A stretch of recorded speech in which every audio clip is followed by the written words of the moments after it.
Bon, bon, bon. Depuis quelques semaines maintenant, The Walking Dead est de retour. Après la fameuse pause hivernale de mi-saison, et comme tout bon fan de la série, je suis content. Je suis content.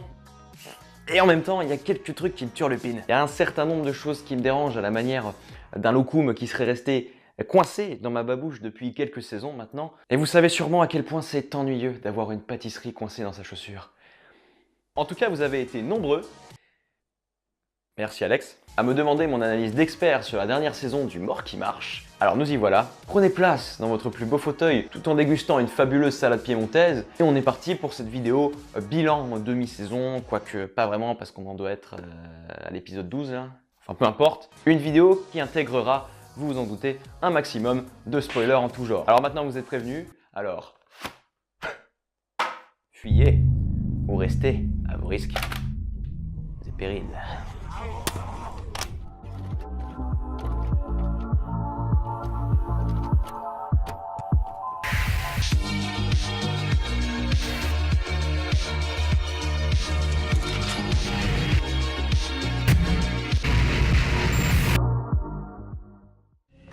Eenie.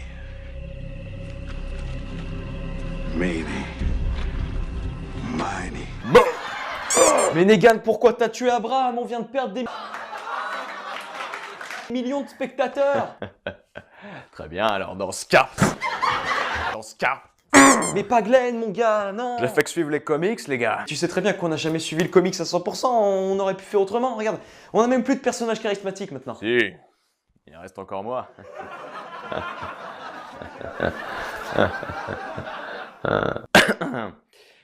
J'espère que vous avez apprécié cette reconstitution. Vous avez sûrement reconnu ici le premier épisode de la saison 7. Alors pourquoi représenter si fidèlement cette scène mythique de la série? Parce qu'aussi bon que cet épisode ait pu être, il a aussi créé une énorme fracture dans la série.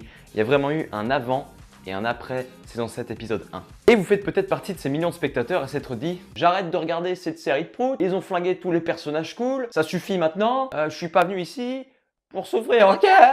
Et vous n'avez pas tout à fait tort. En plus d'un vrai problème de casting, les deux saisons qui ont suivi étaient pour le moins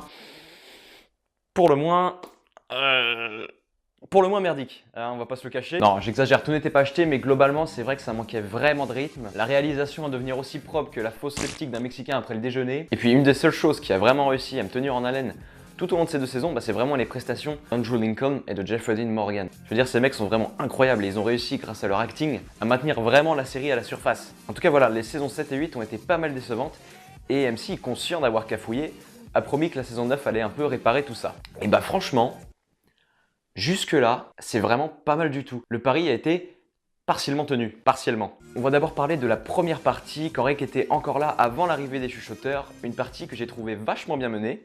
Et pas seulement parce qu'Andrew Lincoln était dedans, hein.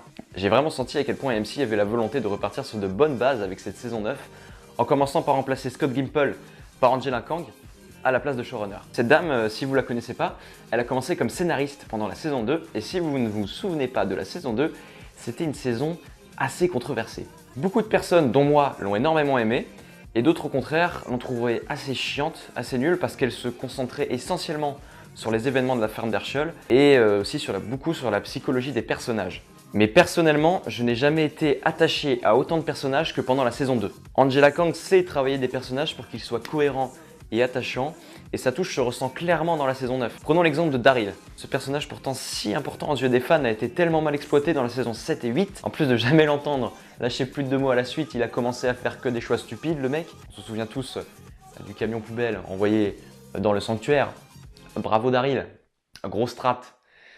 GG mon pote. Heureusement, il retrouve peu à peu ses lettres de noblesse dans la saison 9 et on sent bien qu'il va progressivement succéder à Rick dans le rôle de personnage principal. Mais qui d'autre pourrait le faire à sa place? Michonne? Ah non, au cas où tu le savais pas, elle va quitter la série, hein. Un peu comme tout le monde finalement. Il n'y a que Norman Reedus qui reste sur le banc de touche apparemment, faut croire que personne ne veut lui à Hollywood le pauvre. D'ailleurs parlons un peu du départ de Rick et de la manière dont il a été orchestré. Quand j'ai su qu'Andrew Lincoln allait quitter la série, et bah j'ai eu très peur. En plus de la mort de Carl, on pouvait commencer vraiment à se dire que c'était le début de la fin pour The Walking Dead. Mais malgré les événements, Angela, déesse des cieux, a vraiment su coordonner son équipe pour que le départ du shérif soit parfaitement réussi, tout en ayant su assurer son héritage avec la petite, plus si petite d'ailleurs, Judith Grimes. Et de ce génie en ressort un des meilleurs épisodes de la série. Ah, pour moi, il fait facilement le top 3, hein. Ah, y a pas photo, hein. On peut aussi remercier monsieur Greg Nicotero, grand-papa du genre zombie, d'avoir mené de main de maître la réalisation de l'épisode 5. Et puis le scénario par Scott Gimple, comme quoi les miracles n'arrivent pas que dans la Bible, MDR. En tout cas, voilà, une première partie maîtrisée, les tensions entre communautés plutôt bien mises à l'écran, mention spéciale à Oceanside, j'aurais jamais pensé dire ça de ma life, mais peu importe, pour le coup de la vengeance contre les sauveurs qui était quand même vachement stylé. Des personnages oubliés de nouveau mis en valeur, et l'hommage poignant, parfaitement rendu à un Rick au sommet de son art, et puis son héritage plutôt bien assuré avec le time jump et l'introduction de la nouvelle Judith.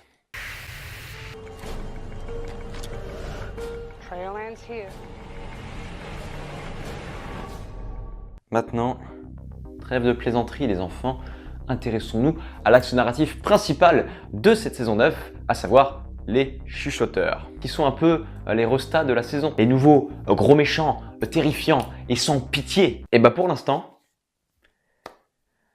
je les trouve pas si terrifiants que ça. Je m'explique. Quand j'ai entendu parler des chuchoteurs, que ce soit en vidéo ou par des amis qui ont lu les comics, et bah on me disait toujours: mec, t'es pas prêt. Les chuchoteurs, c'est des malades dans leur teuté, frère. À côté les sauveurs, c'était rien, frère. Oh. Oh. Ok. Bah j'attends encore. Hein. En fait, j'ai trouvé qu'ils ont été très bien introduits comme une espèce de menace fantôme, omnisciente, jusqu'à leur dévoilement final dans la scène du cimetière. Il n'est pas sans dévoiler un des meilleurs clips de musique de tous les temps, hashtag clin d'œil. Mais après cette scène de malade mental, et ben on n'a pas vraiment eu grand chose à se mettre sous la dent. Et ce que je craignais va se réaliser, la guerre contre les chuchoteurs va s'étaler sur la prochaine saison, comme la guerre contre Negan. On s'attarde trop sur des axes qui sont vraiment pas intéressants. Exemple Henry, ce mec sans charisme. Je veux dire, je suis désolé, mais regardez comment il marche quand il est pas content. Qui est censé remplacer Carl Grimes dans le Nouveau Monde. Ce mec, Carl Grimes. Alors j'attendais surpris, mais pour l'instant c'est vrai que j'ai vraiment du mal avec lui. Pour revenir aux chuchoteurs, je pense aussi qu'ils ont été trop humanisés, et ce, bien trop tôt. Que ce soit à travers les confessions de Lydia sur sa mère, et aussi le fait qu'Alpha dévoile directement son visage au grand public, c'est peut-être un peu trop tôt, et ça leur enlève encore ce côté monstrueux. Néanmoins, l'épisode 11 a su envoyer suffisamment de pâté pour qu'on comprenne qu'ils sont pas là pour jouer du bilboquet, et j'ai vraiment hâte d'être à l'épisode 12 pour voir la guerre vraiment éclater au grand jour. Le problème, c'est que j'ai vraiment l'impression de dire ça toutes les semaines. Il nous reste 5 épisodes avant la fin de la saison 9, et la guerre contre les chuchoteurs n'est toujours pas pleinement engagée, Negan n'a toujours pas connaissance de cette menace, et Beta, où es-tu? Mon garçon, on te cherche. Bref, c'est à peu près tout ce que j'avais à dire, on va juste finir en parlant un petit peu des personnages, et en particulier du nouveau petit groupe de Magna. Ce groupe, quand il est arrivé dans la série, j'ai vraiment trouvé que c'était une bonne idée. On avait vraiment besoin de renouvellement au niveau des personnages secondaires, hein, parce que Rosita, Enid, Aaron, quoique Aaron il est remonté un peu dans mon estime, hein, lui c'est vrai. Et Tara, Tara, mais alors là Tara, mais je sais pas si je suis le seul à penser ça, hein, mais elle est là depuis trop longtemps. Moi elle me sort par les yeux. Les chuchoteurs, faites quelque chose, je sais pas, sa tête sur un picot, En tout cas, Magna et ses potes apportent un véritable vent de fraîcheur sur la série qui fait du bien, et en même temps je les trouve très rigolos. Ils ont tous des super pouvoirs, on dirait les Avengers. Regarde Magna, elle a des espèces de shuriken, Yumiko elle a son arc à poulie trop stylé, Kelly elle a son super lance-pierre. Ça tue un rôdeur ça? Bon peu importe, et Connie qui a la capacité d'être sourde.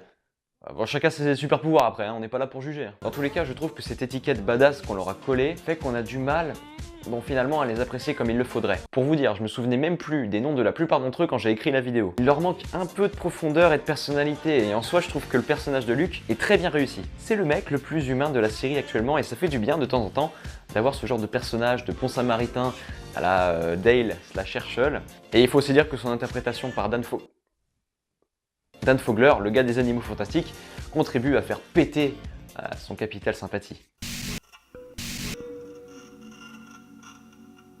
Nous sommes au terme de cette première vidéo consacrée à The Walking Dead, j'espère que vous l'avez trouvé à votre convenance. Dans tous les cas, si tu regardes la série et que tu passes par là, tu dois me donner ton analyse d'expert dans les commentaires, me dire si tu es d'accord ou pas avec moi. J'ai été pas mal critique dans cette vidéo, mais il faut bien comprendre que le temps est compté pour The Walking Dead. Les audiences chutent semaine après semaine, et je veux pas que ma série finisse bâclée pour raisons budgétaires. Mais bon, on est sur la bonne voie avec cette 9e saison, on attendra le dernier épisode pour tirer un avis définitif. A bientôt sur Good for Nothing, mes petits flancs pâtissiers à la pistache. Et abonnez-vous à la chaîne de Valou Artworks, il est bien plus compétent que moi. See you next time.